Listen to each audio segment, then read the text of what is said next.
I want you to do something a little radical right now, like wherever you are listening to this. Yeah, just take a second. Exactly. I want you to literally unclench your jaw. Just let it go.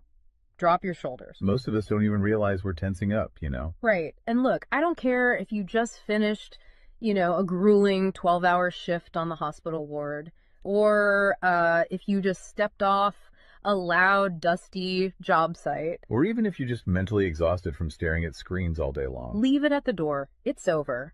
You are officially entering quiet mode. So just take a deep breath. That's the baseline we need for this. It really is. And now I want you to look at the phone sitting next to you, or maybe the smartwatch on your wrist. Every single time that screen lights up, every time it buzzes, it steals exactly 23 minutes of your life. Welcome to the deep dive. It really is a staggering number to confront when you put it like that. 23 minutes Yeah. from one buzz. Yeah, because we tend to measure interruptions in like the seconds it takes to glance at a screen, right? Whoa! We completely ignore the massive cognitive debt we incur the moment we look away from our deep work. And that cognitive debt, that is exactly the central target of our mission today. Okay, let's unpack this. We are exploring The Sovereign Architect's Guide by Chillstar 08. Specifically, episode 6, which is titled Deep Work Dynamo, How to Finish Your Week in 4 Hours. Right. And if you remember in our last deep dive, we talked about installing the drawing those boundaries and reclaiming your personal space. But clearing the space is just step one. It actually reveals a much deeper, much more intimidating problem. Yeah, the void. What are we actually supposed to be building in that silence we just fought for? Because if we don't have a blueprint, the noise of the world is just going to rush right back in to fill it. Oh, for sure. We have this natural horror of a vacuum. The second our schedule opens up even slightly, our instinct is to pack it with activity. We just have to be doing something constantly. Exactly. We are culturally conditioned to equate motion with progress. Yeah. But Chillstar 08 introduces a really brilliant distinction here. She talks about the trap of idling. I love this concept so much. Think about a car engine, right? Mm-hmm. The engine is running, the pistons are firing, it's burning through all this expensive fuel, making a ton of noise and vibration. But the car is in park. Yes, it isn't going anywhere, and that is what most of our daily quote-unquote busyness looks like. We feel incredibly productive because we are in constant motion. Right. You check a text message while you're sitting at a stoplight. Or you answer a quick email while walking from your car to the front door. You stare at a spreadsheet on your laptop while, your family dinner is sitting right in front of you, literally getting cold. And that right there is the illusion of productivity. You end your day feeling physically and mentally depleted because you were constantly doing something. So you didn't actually do anything that matters. Exactly. If you step back and evaluate your legacy, the deep, meaningful work, the art, the business strategy, the relationships. Right, the relationships that actually move your life forward. None of it progressed. You spent 8 hours idling. You were everywhere, which means you were truly nowhere. Man, that hits hard. And this brings us back to that terrifying 23-minute statistic from the research she cites. I don't want to just gloss over this. No, we definitely shouldn't. Because understanding the mechanism behind it is crucial. Why does a 5-second distraction cost us almost half an hour? It basically comes down to how our prefrontal cortex manages working memory. Your brain is not a computer processor that can just run multiple applications in parallel. Right. We can't actually multitask. Exactly. When you are doing deep work, say writing a complex proposal, your brain loads this massive fragile web of context into your working memory. Like holding all the pieces of a puzzle in your hands at once. Yes. You are holding multiple variables, ideas, tones all at once. So when your phone buzzes and you glance at a text from your partner asking about groceries, your brain is forced to execute a context switch. So it has to dump all the proposal data just to load the grocery data. It literally flushes the working memory buffer, yeah. It has to process the new rules and the emotions associated with that text message. Wow. And then when you turn back to the proposal, you cannot just pick up where you left off. Your brain has to laboriously rebuild that entire web of context from scratch. Oh, I hate that feeling. Were you just staring at the screen like, what was I even saying? Right. It has to retrieve the thread of your argument. Remember the tone you were using, recall the variables. That rebuilding process takes an average of 23 minutes of cognitive effort, And it burns a ton of energy doing that, right? massive amounts of glucose. That explains so much. I mean, that is why people hit 5 p.m. and feel physically exhausted, almost sick to their stomachs. Even if they've just been sitting in a really nice ergonomic chair all day. Exactly. They haven't been doing deep work. They've been doing cognitive gymnastics, just constantly flushing and reloading their working memory. They are burning fuel just to stay in park. So, okay, let me bring in what I like to call the transformer concept here. Because our focus is like an electrical grid. If you have, 50 browser tabs open, you are leaking energy as raw, unusable heat rather than concentrated light. That's a great way to look at it. So if we are all acting like our focus is this cheap renewable resource, how do we stop being what Chillstar '08 calls a subject to the pings of the world? I mean, how do we actually become the architect of our attention? Well, what's fascinating here is how she frames the philosophical shift we need. She says utility does not equal value. Oh, say that again. Utility does not equal value. Right. In the modern workforce, we have been completely conditioned to believe that being constantly available makes us valuable. Like if you answer a Slack message in 3 seconds, you're the hero. Exactly. You are praised as a good worker. Or if you jump on a Zoom call with like 5 minutes notice, you're a team player. But that is just utility. I mean, being highly available makes you a commodity. You're like a human router just passing information back and forth. And routers are easily replaced.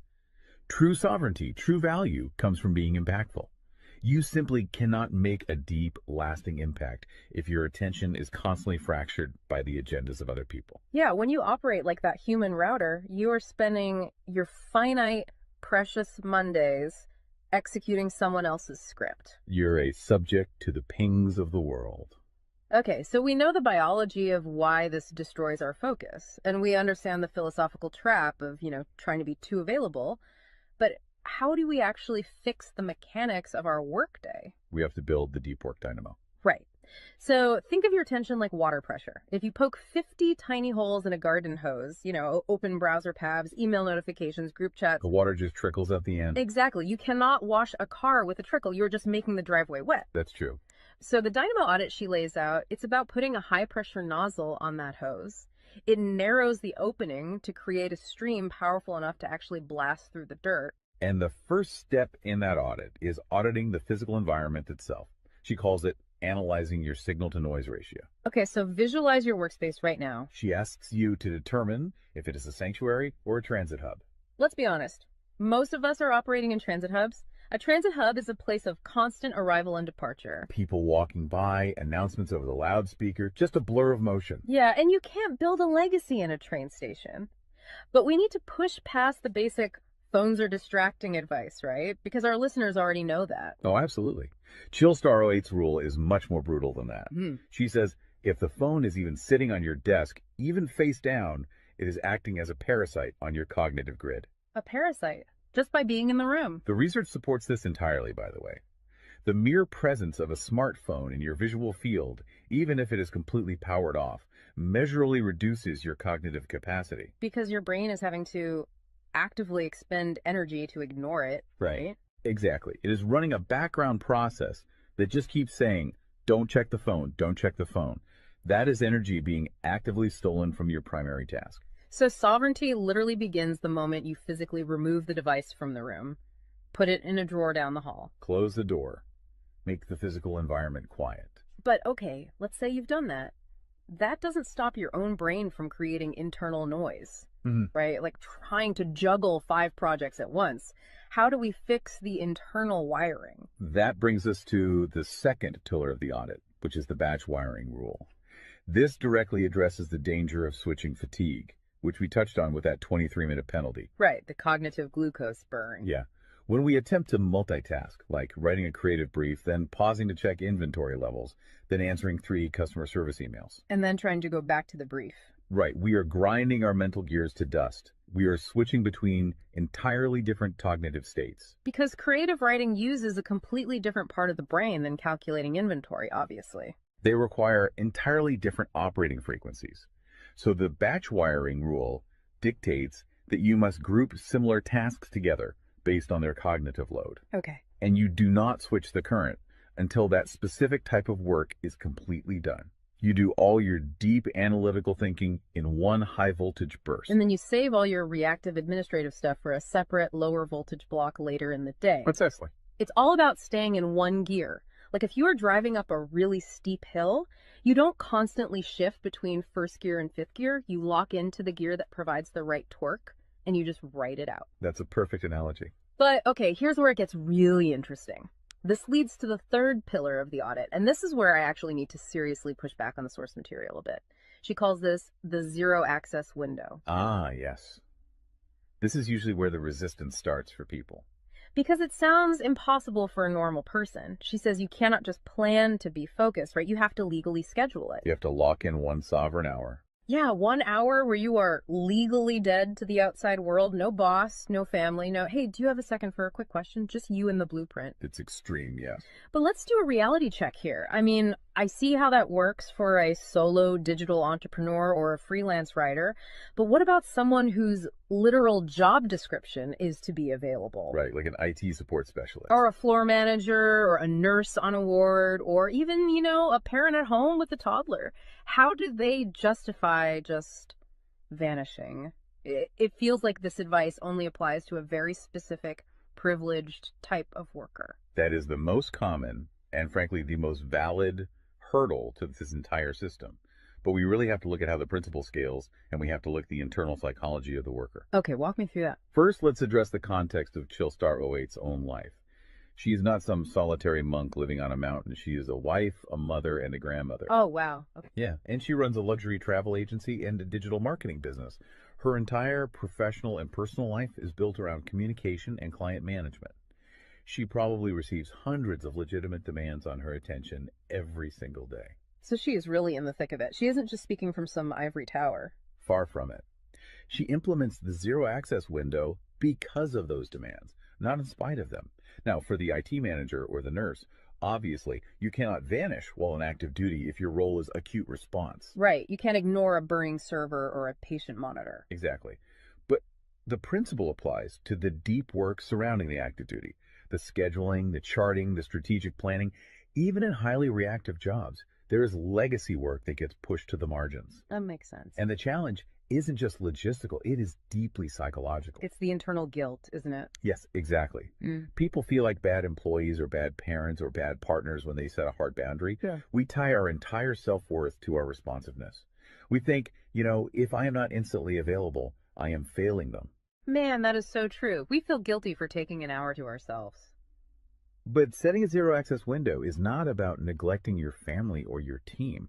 It is about condensing your high-level work into massive, high-impact bursts of energy so that you can actually be present later. Wow. Okay. Consider the alternative. If you don't carve out that absolute focus, you end up giving your family or your team partial fractured attention for 12 hours straight. Exactly. You are physically at the dinner table, but mentally you are drafting an email. Or you are sitting on the floor playing with your kid, but you're checking a Slack notification over their shoulder. You are trading constant low-quality availability for scheduled high-quality presence. It is entirely about communicating boundaries to protect the quality of the time you do give people. You tell your team, look, I am going offline for 60 minutes to finish this crucial report. If the servers literally catch fire, call this specific emergency number. Otherwise, I will address all questions at 11:00 a.m. Right. You aren't vanishing to hide. You are vanishing to get the work done efficiently so you can actually live your life. Which brings us to the ultimate why behind this entire system. Because once you fight through that guilt, once you build this 4-hour fortress, you have to know what it is all for. It's not just about becoming a hyper-efficient robot. No, because if you use these tools just to do more of your boss's busy work or to take on 3 more stressful projects, you have entirely missed the point. You are just speeding up the treadmill. If we connect this to the bigger picture, the destination we are driving toward is a concept she calls passive magnetism. Okay, break down passive magnetism for us, because it sounds a bit abstract. Think of it as the gravity your work generates when it is undeniably good. Most people operate with active desperation. They are loudly networking, constantly posting, aggressively chasing clients or promotions. Just relying on sheer volume to get noticed. Right. Passive magnetism is the exact opposite. It is the ability to attract results, clients, wealth, legacy, or respect through the undeniable quality of your deep work. Because you actually took the time to build something substantial rather than just talking about building it. Yes, when you engage the deep work dynamo, you produce work so concentrated and so valuable that it acts as a magnet. You don't have to chase the market comes to you. And the ultimate prize of achieving that passive magnetism isn't just more work. The prize is time. Time is the ultimate currency. The dream of the sovereign architect is to finish an entire week's worth of business output in just 4 hours. You do this high voltage work often while the rest of the world is literally still hitting the snooze button. You free up the remaining hours so you can go be a traveler, so you can be a creative. So you can be a fully engaged grandparent like Chillstar 08. Exactly. She frames it beautifully in the source text. She says, we wire for silence so we can live in volume. Oh, I love that. We embrace the discipline of the quiet fortress so that our actual lives can be loud, vibrant, and fully experienced. We are finally taking control of the dial. But, making that shift from a frantic, reactive employee to a calm, sovereign creator requires a massive shift in identity. You have to tune your mind before you sit down to do the work. It is really difficult to just sit down at a desk and instantly command your brain to perform deep work, right? Especially if you've spent the last hour navigating traffic and listening to the news. You need a transition ritual to cross that threshold. And Chillstar 08 provides something for this transition called the Chillstar's Creed. It is designed to be a grounding frequency. It really centers you. Yeah, so I want you, the listener, to use this. I want you to imagine a slow, steady heartbeat in the background. Just a deep, resonant 528 hertz frequency. Just let the frequency of these words settle into your mind before you initiate your deep work. Ready? Take it in. I am grounded in peace. I am reaching for my stars. My light is my own. I am a star and I will shine bright. I will reach for the sky. I release what was. I embrace what is becoming. Using a creed like that is just such a powerful behavioral trigger. It really shifts your state. When you speak those words, even just internally, you are consciously reminding yourself that your light, your focus, your energy is your own. It does not belong to your inbox. This does not belong to the algorithm. Right. You are releasing the frantic energy of the morning and embracing the sovereign focus of the architect. So we always want to translate this high-level theory into ground-level reality for you. We don't want you to just listen to this and go right back to idling. Definitely not. Here's your 1% install. This is your micro-win to take action on this deep dive immediately. Tomorrow morning, before the world starts demanding your attention, before you check a single news site or open your email, I want you to set a timer for exactly 60 minutes. Put your phone in another room entirely. Yes, physical distance. Do not open any extra browser tabs. Pick one legacy task, just one, and flip the switch on your very first sovereign hour. And be prepared for it to feel incredibly uncomfortable at first. Your brain will crave the dopamine hit of a notification. Oh, you will feel an almost physical itch to check your messages. But if you can sit in that silence, if you can endure that initial friction, you will watch the dynamo start to spin. You will enter that flow state, and the old blueprints of hustling and grinding will be completely burned away. And look, if you want the actual templates to automate this piece, the specific tools and step-by-step guides to build the system out completely and protect your location-independent freedom, you can join the Sovereign Fortress on the Chillstar 08 school community. All the blueprints are there waiting for you. They really are. As we wrap up this deep dive, I want to leave you with one final thought to explore on your own. We have spent this entire session talking about the mechanics of work. We've talked about condensing your week's output into just 4 hours of pure, undistracted focus. But if you actually achieve that, you're going to be faced with a beautiful, kind of terrifying question. What's that? Who are you going to become in the remaining 164 hours of your week? What if your true legacy has absolutely nothing to do with what you produce while you are busy, but entirely to do with who you are when you are finally completely silent? Wow. Unclench that jaw. Drop those shoulders. Step into the quiet. Go be great and flip the switch. We'll see you on the next deep dive.